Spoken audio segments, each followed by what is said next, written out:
হাজার হাজার সম্পদ নষ্ট করেছে। ঠিক আবার এইবার ছেলেরা কোটা চায় না, আন্দোলন করেছে, আমি বাতিল করে দিয়েছি। মুক্তিযোদ্ধারা মামলা করেছে, আবার সেটা রেজিস্টার হয়েছে। আমরা অ্যাপিল করেছি, আপিল করার পরে যখন আবার এই আন্দোলনের নামলে তখন বলছি যে এটা তো কোর্টে আছে, কোর্টে বিচার হবে। এবং আমি নিজে অ্যাড্রেস করছি এবং বলেছিলাম যে কেউ হতাশ হবেন না। তারপরেও এটা হলো দুর্ভাগ্যজনক, তারপরেও তাদের সারা বাংলাদেশ অচল করে রাখা।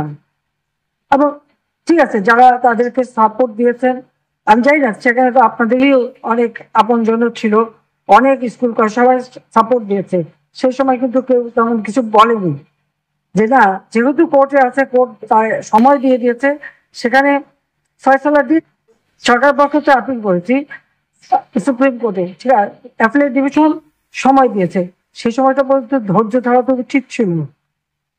সবাই মিলে যদি সে সময় ছাত্রদের একটু বিরত করতো, আমাদের তরফ থেকে আমি বারবার কথা বলেছি, লোক দিয়েছি, তাদেরকে সান্ত্বনা দিয়েছি, তাদের বুঝিয়েছি, তারপরে তাদেরকে অ্যাড্রেস করে, ন্যাশনকে অ্যাড্রেস করে বলেছি যে আমরা হতাশ হবে না। তারপরেও এই আন্দোলনকে চালিয়ে যাওয়া, তখন কি ব্যবসা বাণিজ্য ক্ষতি হয়নি, তখন কি আপনাদের চলাচল ক্ষতি হয়নি।